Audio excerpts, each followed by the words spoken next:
live broadcast. We have a solidarity with our brothers and sisters here in Flint, and we want to make sure that much good information is put out about this for citizens and hopefully elected officials, hopefully the capital H will do the right thing. Let's jump right into it. We have a very special guest sitting with me right now. Attorney Val Washington first filed a lawsuit about Flint water 4 years ago. He's going to explain that. And he has quite a bit to say now about the water bills that Flint residents are paying right now. Understand something, that this lead-laced poisoned water is still being pumped to homes, and residents are not only being charged for it, they're being charged even more for it. And I understand that hundreds of shut-off notices just were unconscionable, unthinkable. Attorney Val Washington, a pleasure to have you with us this morning. Thank you very much. It's nice to be here. Thank you for the invitation. Yes. The lawsuit that was filed 4 years ago was filed on July 3rd, 2012 as a class action lawsuit. And it was on behalf of all of the Flint water and sewer customers who had been overcharged by 35% on their water bills starting in September of 2011. And what happened was that the mayor told the finance director increase the rates. And the finance director said, wait a minute, you can't do that. You just increased them in January. The problem with that is that the ordinances, the laws of the city of Flint only allow you to increase water and sewer rates once a year for 12 months going forward. So that means that the January increase was illegal, that was 22%, and the September increase was illegal, that was 35%. So in less than 1 year, Flint residents were overcharged 57% on So water there and have sewer. been shenanigans going on with Flint water for many years now. Oh, it gets better than that, or worse than that, depending on your Right, perspective. In that time period, and I'm gonna go back 6 years, because that's my statute of limitation. I'm going back 6 years from when I filed the lawsuit. Do you realize that over that period of time, there was a positive fund balance? That means it's like you go to the bank and you look at how much is in my account. The bank says, this is how much is in your account. There was a positive fund balance in the sewer account of $36 million in 2006. You know what it was 4 years later? Zero. Where did the money go? It went to fund city operations. That's the problem. Water and sewer money is restricted funds. And when you get paid those monies, you're supposed to restrict them from the general obligations. You cannot put them into the general fund. What mayor was it? 2006, I believe that was Mayor Walling. Who was just voted out. Yeah, I know during some Replaced by portion, Mayor Weaver. I know it was either Williamson or Walling, I'm not sure the timeline was the same. But I can tell you that during that time period, 6 to 10, and you know how I know that? Because the Michigan Department of Treasury did a preliminary investigation before they sent in the emergency manager in December 2011, and that's what they found. So Now that the light is shining on Flint, we're finding out that it goes deeper than lead in the water. And it goes much longer than a year or 2 years ago. That's exactly right. And also during that same period of time, you have to also understand, in the ordinances, again, the laws of the city of Flint, it says you can charge a water and sewer service charge, but you have to have on file in the clerk's office a table that tells people how much you're supposed to pay. And what I mean by that, let's say you get a bill and you got a service charge that doesn't look right for sewer or water. What you're able to do is go down to the clerk's office and pull up that chart and say, okay, I got a 3/4 inch pipe, my service charge ought to be $30 or $50, whatever it happens to be. They had it for sewer. They didn't have it for water. So what happened, my theory, Washington's theory only, what they did was they would, whenever they needed more money to run the city, they would just increase the service charge. So it was used as a slush fund. There you go.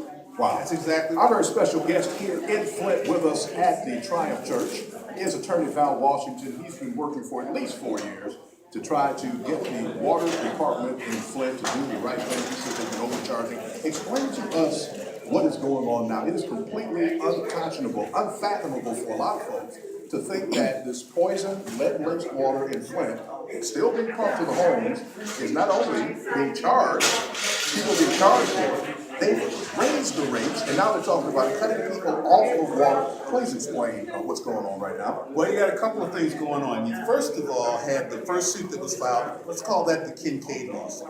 That was on behalf of Scott Kincaid, the Flint City Councilman. He and 3 or 4 other people came forward back in 2012 and said, "This isn't right. Let's get this something done." So that was the first lawsuit that was filed.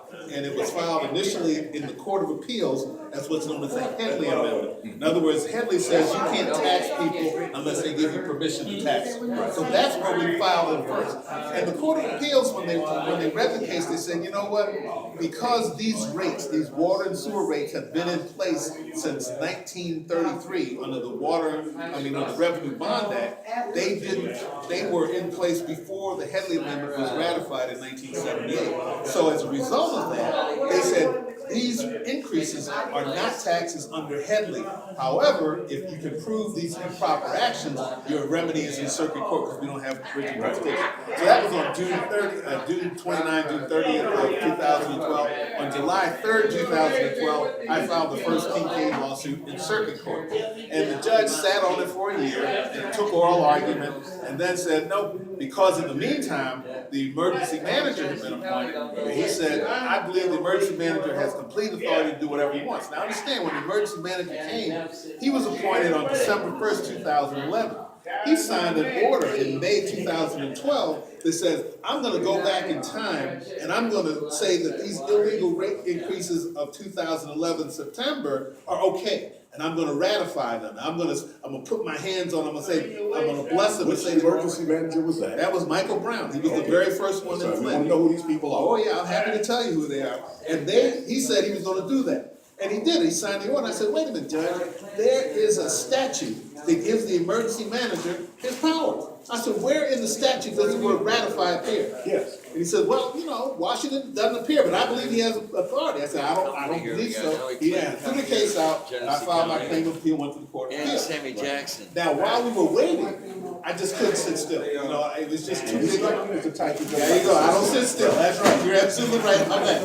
And during the time that we were waiting, I did 2 things. One, I went to federal court, and I filed a federal lawsuit, and I said, I got all this lined up. I want my temporary restraining order. I want to stop using this money, start charging this money, and stop using it to pay general obligations. The federal court judge denied my motion for a temporary restraining order. Judge Murphy. Yeah, Murphy. And he said, you can't win. I said, what do you mean I can't win? I got all these facts. Of course I'm going to win. He said, there's no federal statute or rule that says you have a right to affordable water. None. He was right. I didn't believe him, and I went and checked it. There was nothing like that on the books.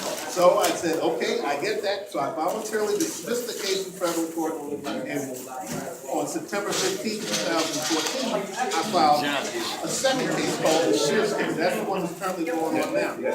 And in the Shears case, I had a family that had a particularly tragic story. I'll just take a minute and tell you about it. They were given a shut-off notice. They were told how much they had to pay. They paid a portion, an agency paid the other portion. They still cut their water off because somebody got it screwed up downtown. When they pointed out, look, this is a mistake, they said, okay, we'll put your water back on, but you got to pay the $400 reconnect fee. They said, if I couldn't pay the bill, how am I going to have to pay for it? They were without water for 16 months. And the word that comes to mind is gangsterism. Well, if it was on the street, well, it's worse than that with the whole lead in the water issue, because I'll get to that in just a minute. But the whole point was, when you had this happen to people, and so we said, okay, Judge, we got this case filed, and I had everything set, my motion for class certification, motion for preliminary injunction, ready to go. And the judge said, well, wait a minute, isn't there the Kincaid case already in the system in the Court of Appeals? I said, yes, it is. He says, I want to wait. I said, Judge, people's water's being cut off. He says, I still want to wait. I said, okay. Didn't like it, but he wanted to see what the court did. So this probably won't be your word, but are we talking about collusion? No. Okay. He was cautious, and Okay. I give him that because let's say he followed what I wanted and done some things, and then the Court of Appeals had come back and upheld the trial judge throwing my case out, and he looked kind of silly, and it would have been for nothing. So we waited. And then on June 11th of 2015, got the word, Court of Appeals says, Washington, you were right, those were illegal water and sewer rate increases, and the emergency manager did not have the authority to ratify them. So you won. I won. The biggest victory that nobody's heard about. Until now, exactly. Yeah, the state of Michigan. I'm surprised with all this talk about Flint water, Yeah. none of this has come out. That's in exactly the right. reports. Well, what happened then is that they filed a motion for reconsideration. Long story short, about August, the judge started a hearing on my request for a preliminary injunction. And during that hearing, I learned for the first time about the 22% increase that happened in January. Which is what they're dealing with right now. Well, no, they're not dealing with it now, but they're gonna be in a minute. Because as a part of what the Court of Appeals did in the Kincaid case, Yes. they said, we're reversing the court for throwing Washington out. And when it comes back, you have to give him the right to amend his complaint like he asked you to, Yes. or tell him why not. Because under the rules, you only have the narrow number of reasons that you can deny an attorney the right to amend the So complaint. where are the residents of Flint right now in terms of what they're paying for water and the shut-offs that have been announced? Well, they're still paying too much, in my view, but we got the preliminary injunction in August. We actually just finished the show cause hearing to hold them in contempt of court because when the finance director did the calculation to reduce the bill, she didn't touch the service charge. And the judge said that was my intent. All their experts said, charges and rates go together. So when one goes up, they all go up. So even in the midst of having been proven wrong for charging too much, even in the midst of lead-tainted water, Yes. they are still going for the money. Yes. And it's my belief, even though the judge has now enjoined them a second time, they're still using water and sewer restricted funds to pay general obligations. And they do it through something they call the pooled cash fund. So what happens is when your water payment comes in or your sewer payment comes in, they don't put it into a water checking account or a sewer checking account. They put it into a general, almost like a big pot of money called the pooled cash account. And, when it goes in the pool cash, my view is, how can you tell what comes out? They claim they can tell. I don't believe that's the case. But what happens is, once it goes in the pool cash, if the light bill has to be paid, if the gas bill has to be paid, it gets paid. Somebody knows, you just don't know, the people just And don't I've know. asked repeatedly for a forensic audit so everybody will know, and they refuse to do it. What remedy, what restitution might the Flint residents have for all of this water overcharging and being shut off? Well, the shut-off, two different questions.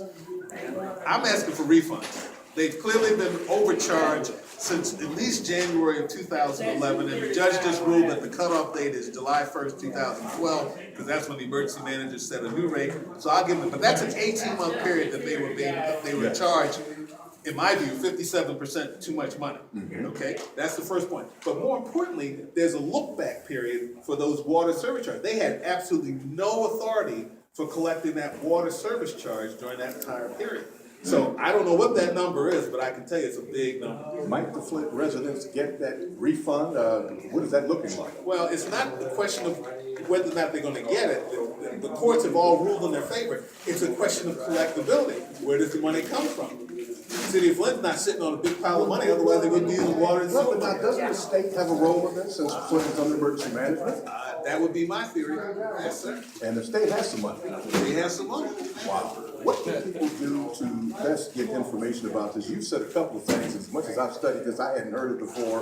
Where's the best way to go find information about this? I don't know that there is a good way to go to a central repository because I don't have a website. I don't have, I'm a one-man show basically. I don't have a whole bunch of resources behind me. All I can do is to stay tuned, and there are periodic stories about it. The media has covered it very well every time we've been in front of Judge Heyman on an issue related to this. So just keep focused on that. But I would tell people there's a 90-day moratorium now. We just had the order signed last week. 90-day moratorium until April the 4th. Make arrangements to pay your water bill, keep the water turned on in your home.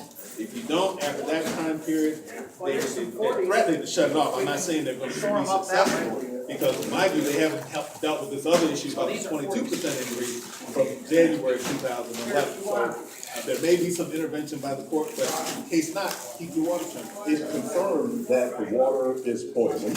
Yes. Is it possible that all bills, all charges of this lead-laced water can be done away with? Here's my response to that.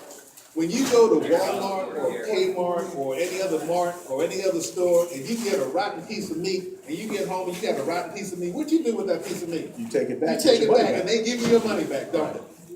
Water is is a commodity that the city of Flint is selling to its customers. They say so right in the ordinance, 46-16. This is the relationship of vendor and purchaser. And as a result, my view is, just like any other commodity, if it's not fit for why you're selling it to me, I don't want it and I want my money back. And Lord knows we need water a lot more than we need meat. Is there a contact number for you? I'm sure some folks have heard it and they want to contact you.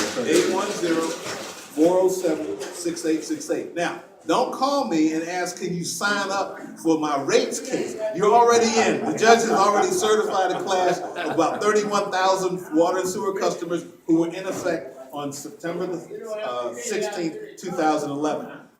And the same thing as it relates to the earlier water and sewer increases, I'm gonna move for certification of that class as soon as I file my First Amendment complaint. And I've already sent it to the other side to review, and I'm waiting for them to tell me whether or not they're gonna Right, approve but it. there are plenty of issues that people may want to contact you Oh, to absolutely. have you represent them. Give us that number again, please. 810-407-6868. It has been utterly fascinating. We have got to talk to you again as this thing goes forward. I'll be around. I like getting new information, and I like meeting new good people too. It's been a pleasure. Thank you so much for All right, having me. Attorney Val Washington here in Flint. 4 years ago, he filed a lawsuit about prices of water. Now that water is tainted with lead, making people sick, may have even caused Legionnaire's disease. We're going to talk about this more when we come back. Stay with us. This is AM 1200, 99.9 FM, WCHB.